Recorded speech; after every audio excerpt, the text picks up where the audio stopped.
Magandang araw po sa ating lahat na imbagnal daw kanya tayo amin. Discuss po natin ngayon ang electric power and its several practical applications. Mapa-mechanical applications or electrical applications kailangan ng energy at power. Dahil related ang power dun sa force, work, and energy. Define muna natin kung ano yung work, energy, and power. Work is done when a force overcomes a resistance. Energy is the ability to do work, and it is also defined as stored work, while power is the rate of doing work. Alam natin that whenever a force of any kind causes motion, may work na nangyayari. Yun po yung sinasabi niya dito. Pero kahit merong force, kung walang motion, walang work na nangyayari. Maraming examples ng work na nakikita sa paligid natin, ang pag-andar ng sasakyan, paggalaw ng mga cranes, elevators, escalators, kahit simpleng paglalakad or pagbubuhat natin, may work na nangyayari. Madalas nating nakikita ito sa mga mechanical applications. Ngunit alam nyo ba na sa mga ilaw, electric kettle at oven ay may work pa rin na nangyayari? Nagkakaroon din kasi ng paggalaw ng mga electric charge or electric current. So since may motion ng electric current, therefore merong work. Karamihan ng mga ginagamit natin ngayon ay gumagana using mechanical power, electric power, or combination ng electric and mechanical power. Sa mga sasakyan may engine for mechanical work at may electrical source naman ito para sa mga ilaw at iba pa. Water pumps uses electrical energy to do mechanical works. Gaya din sa mga elevators, escalators, blenders, electric fans at marami pang iba. Electrical energy is converted to mechanical energy. Siyempre sa generator naman, mechanical energy is converted to electrical energy. Talking about power, sa electrical, watts ang unit na ginagamit natin? While sa mechanical, horsepower naman ang unit na ginagamit natin. May mga devices tayo na rated in terms of horsepower, halimbawa sa mga water pumps at aircon. Sinasabi nito kung gaano kalakas ang device or equipment. Kaya sa pagpili ng water pump, kinukonsider natin kung gaano kalakas ito upang maitulak niya ang tubig sa location na gusto natin. Sa aircon naman, chine-check din natin ang tamang horsepower na ilalagay natin sa rooms upang sakto ang lakas nito, upang hindi tayo makapag-install ng kulang or sobra sa lakas ng aircon. Sa mga ilaw natin, may nakalagay na watts. Isa ito sa mga dapat nating i-consider kung bibili at mag-i-install tayo ng ilaw. Although sa mga ilaw, kailangan ding i-consider ang lumens or brightness nito. Sa mga power tools, may nakalagay din pong watts. Rating din po ito ng lakas nito. For example, narito ang ilang power drills na may iba't ibang power ratings. Mas mataas ang wattage, mas malakas naman. Ang power drill na ito ay may 400 watts, while ito ng isa naman ay meron siyang 350 watts. At ito namang isa ay may 750 watts na power output. May mga trabaho or applications kasi na nangangailangan lamang ng mababang power rating at may mga applications naman na dapat malakas ang wattage ng mga power tools na gagamitin natin. Bawat application ay may kanya-kanyang power rating. Ganon din po sa soldering iron, merong 30 watts to 40 watts for electronics or may iba 15 to 25 watts naman. Depende po yan. Huwag tayong gagamit ng 80 watts or 100 watts na soldering iron sa PCB, baka masira ang mga electronic components natin. Sa bahay po natin, check din natin ang power rating ng mga electrical appliance natin, gaya ng refrigerator, washing machine, spin dryer, flat iron, electric kettle, oven, stove, etc. Nakalagay po yan sa specifications nila. Pag bibili po tayo ng mga electrical appliances, consider po natin ang kanilang power output. Dahil related po dyan ang kanilang power consumption. Although mas mataas ang power input nito compared with the power output na nakalagay dun sa kanyang specification. But at least magkakaroon na po tayo ng idea kung ilan yung power consumption ng bawat electrical appliances natin. Baka may mga pagkakataon na nagtataka tayo kung bakit mataas ang binabayaran nating kuryente. Kaya dapat i-check natin ang mga electrical appliances natin. Sa mga power sources naman gaya ng generator, may rating itong kVA or kilowatts. Kung kilowatts ang rating ng generator, it is assumed na during full load, ang power factor nito ay unity. Next time po natin pag-usapan ang power factor. Base muna tayo sa kilowatt rating. 1 kilowatt equals 1,000 watts. Halimbawa, ang isang generator ay rated 1 kilowatt, ibig sabihin ito ang power na kayang i-deliver ng generator na ito. Kung mas mataas ang demand ng loads na kailangan, dapat mas mataas ang rating ng generator na kukunin upang kayanin nito ang loads at efficient din ang kanyang operation. May power losses ding present hindi lang sa mga electrical equipment, pati na rin sa mga mechanical equipment natin. Ang mga power losses ay converted into heat. May mga equipment or devices tayo na mataas ang power losses kaya madali silang uminit. Gaya minsan ng isang electric motor na mabilis uminit, ibig sabihin po noon, mataas ang kanyang power loss. Although hindi maiwasan ang mga power losses, pero pwede silang i-minimize, depende yan sa design ng mga ito. Ang mga devices or equipment na matatagal na at hindi na maintenance ng maayos, magkakaroon ng mataas na power losses yan. Malawak ang discussion po about power pero hanggang dyan muna tayo ngayon. Let's proceed to the electric power formula in DC circuits. Power is equal to current times voltage. Ang unit po nito ay watts and this is joules per second. Kaya nga ang power is defined as the rate of doing work. Value ito kung gaano kabilis nagagamit ang electricity. Minsan naman po, P is equal to I times E ang ginagamit natin. Take note po, pareho lang po ang V, that is voltage, and yung E, that is electromotive force or EMF, or still, ang EMF ay voltage. Kaya wag po tayong malilito doon. Ngunit mas ginagamit natin kasi ang V. Nagsusolve tayo ng electric power upang malaman natin ang power ng equipment, device, or circuit. Dahil din dito, nalalaman natin kung ilang current ang kinukonsumo ng isang device. Sa design ng electrical system, kinukonsider din natin ang demand at supply ng electricity. Kaya dito po pumapasok yung computation ng power. Makukompute din natin ang power losses at malalaman natin kung okay ba ang value nito or baka mataas. Kung mataas ang power losses, ano ang dapat gawin upang ma-minimize ito? Or upang hindi makaapekto ng masama sa mga equipment or devices natin. Tandaan natin, hindi po maiwasan ang power losses. Ngunit magagawan ng paraan. May mga equipment na dahil mataas ang power losses, madaling uminit, ibig sabihin kailangan ng cooling system. Halimbawa po, meron tayong mga electric motors na merong cooling fan. Nandito po yan. Sa mga computers and laptops, meron din po silang fan. Ginagamit ito para sa kanilang cooling system. Sa DC circuits, ito po ang tatlong forms ng power formula. Ang mas madalas nating ginagamit ay itong power equals current times voltage at itong power equals the square of current times resistance. If we understand na ang mga formula ng ito ay combination ng power formula at Ohm's law, at maintindihan natin ang principle ng electric power, I guess mas matatandaan natin agad ang mga formulang ito. Take note, upang mabawasan ang mga formulang dapat nating tandaan, kailangan nating intindihin ang mga ito. Huwag tayo basta-basta magme-memorize, kinakailangan po nating mag-analyze. Let's look at the combination of the power equals current times voltage at ang Ohm's law, which is current equals voltage divided by resistance. So, substitute lang po natin ang formula na ito dito sa formula ng power. Kaya magkakaroon tayo ng power equals V over R times V.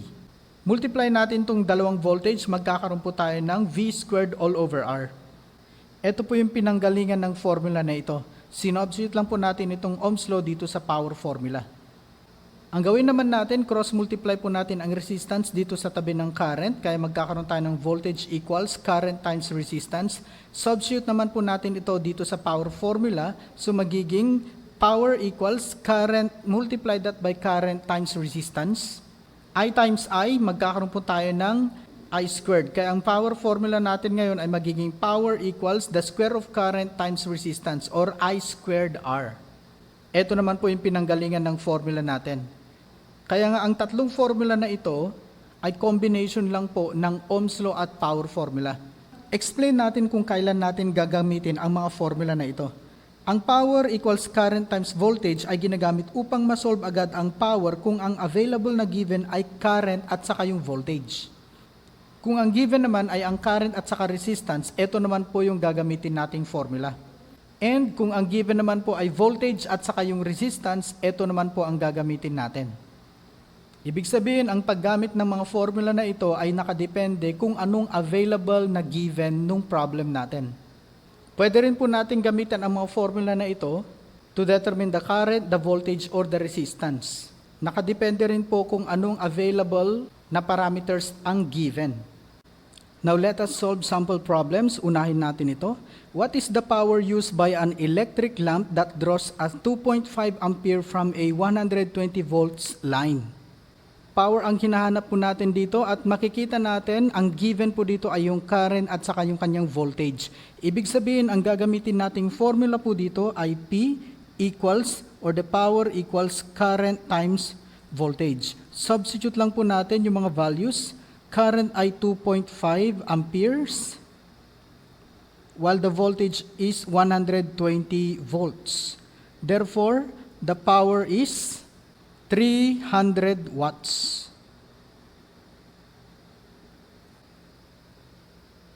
Sunod na problem, a 220 volts lamp draws 0.8 ampere. What power does it consume? Again, kung i-analyze po natin yung problem, ang given po dito ay ang voltage at ang kanyang current. Therefore, power equals current times voltage ang gagamitin natin. Power, substitute lang po natin, equals 0.8 ampere. Multiply this by 220 volts. Therefore, the value of its power is 176 watts.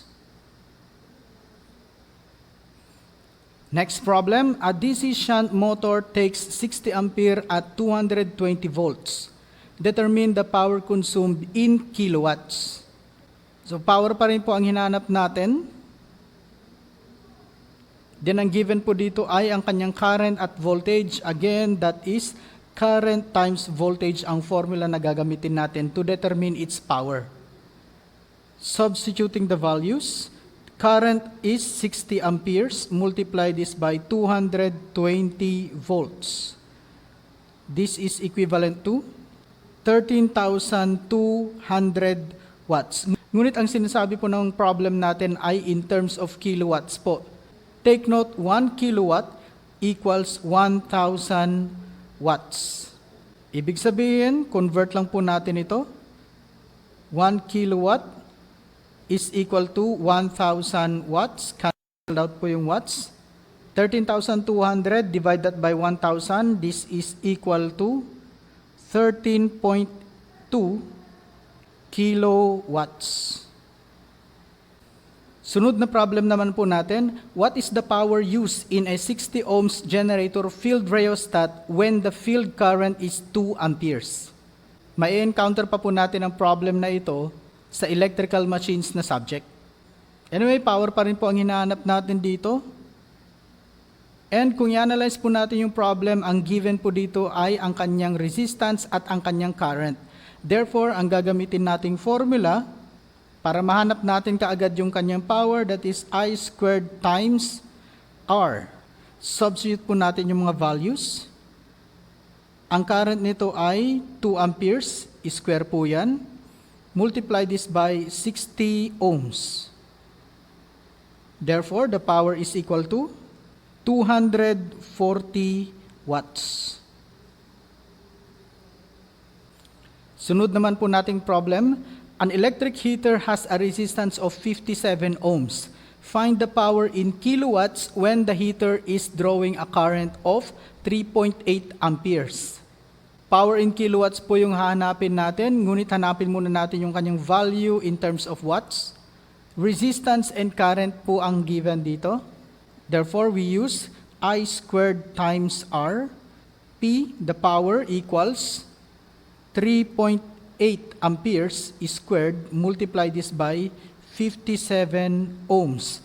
Ang power dito ay 823.08 watts. Pero dahil in terms of kilowatts ang nire-require ng problem natin, convert po natin ito. 1 kilowatt equals 1,000 watts. Ibig sabihin po na ito, 823.08 watt divided by 1,000 watt. Cancel out po doon, kaya kilowatts po tayo dito. And this is 0.823. Ni-round off na po natin into 3 decimal places. Sunod na problem naman po natin, A current of 8 amperes flows through a resistance of 20 ohms. How much power is consumed? Letter A, in watts, and letter B, in kilowatts. Power pa rin po ang hinanap natin, and ang given po natin ay current at saka resistance. So I squared R. Power is equal to 8 amperes squared, multiply this by 20 ohms. Power in terms of watts, ito na po yung letter A. This is 1,280 watts. Para naman po sa letter B, convert lang po natin ang 1,280 watts into kilowatts. Again, cancel out na yung watts doon. Therefore, 1,280 watts divided by 1,000. Meron tayong 1.28 or 1.28 kilowatts. Next problem, determine the power consumed by a 500 ohm resistance connected to a 12 volt DC source. Power pa rin po ang hinanap natin, and kung titignan po natin, resistance and voltage naman po ang given dito. Ibig sabihin, to determine the power, we use V squared all over R. Power equals, substitute lang po natin, 12 volts squared divide this by 500 ohms.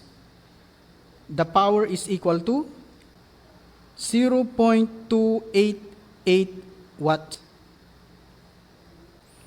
Another problem, what is the power used by a 15 ohms electric heater when a voltage of 120 volts is applied? Power pa rin po. And analyze again natin yung problem, voltage at saka yung resistance ang given. Therefore, we use V squared all over R. Power equals 120 volts squared, divide this by 15 ohms. Power therefore is 960 watts. Next naman po, an electric heater uses 2.5 kilowatts. If the voltage at the heater is 240 volts, what is the current of the heater? Current naman po ang hinahanap natin. Analyzing this problem, anong formula ang gagamitin natin dito? We have the power, we have the voltage, and current ang hinanap natin dito. Ibig sabihin, ang formula na gagamitin natin ay P is equal to I times V. Given na po yung kanyang power and given na rin po itong kanyang voltage. Ang hinanap po natin ay ang kanyang current. Therefore, we have power, divide this by the voltage. Pero kung titignan po natin, yung kanyang power ay in terms of kilowatts. Convert po muna natin ito in terms of watts. Alam po natin na ang isang kilowatt ay equal po sa 1,000 watts.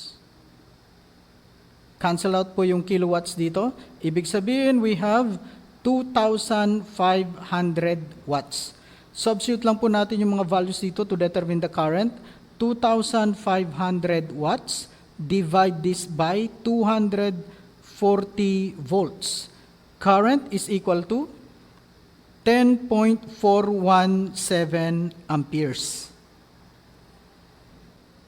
Another problem that we have, determine the current taken by a 40 watts, 60 watts, and 100 watts lamps when connected to a 220 volt power supply. So current po ang hinahanap natin para kina 40 watts, 60 watts, and 100 watts. Unahin po muna natin yung current ng 40 watts. Pero derive po muna natin, take note, ang given po dito ay meron tayong power at saka yung voltage. Ibig sabihin, ang formula na gagamitin po natin ay power equals current times voltage. Again, cross-multiply po natin itong voltage dito sa kabila. Magkakaroon tayo ng I is equal to P all over V. For 40 watts, substitute lang po natin yung values. Current equals 40 watts, divide this by 220 volts. Ang current po niya dito ay 0.182 amperes. For 60 watts naman, substitute natin yung value. 60 watts, divide this by 220 volts. Ang current naman po niya dito ay 0.2 273 ampere. And last, para naman po sa 100 watts, substitute natin yung mga values. 100 watts, divide this by 220 volts. Ang current po niya dito, ang current naman po niya dito ay 0.454 or 455 ampere. Kung papansinin po natin, habang mas mataas yung wattage, using the same amount of voltage, ang kanyang kuryente po ay mas mataas din. Lower wattage, lower current naman po ang kinukonsumo niyan. Okay, next problem. Determine the resistance of a 40-watt lamp if it is connected across a 220-volt source. Resistance naman po ang hinahanap natin dito. At ang given po na nakikita natin dito ay wattage at ang kanyang voltage. Ibig sabihin, ang formula po natin ay power equals V squared all over R. Ngunit resistance po ang hinahanap natin, ibig sabihin cross-multiply po natin itong dalawa. Resistance papunta dito sa taas ng kabila at yung power naman po pupunta dito sa baba, sa kabila. Meaning we will have R is equal to V squared all over the power. Substitute na lang po natin yung mga values.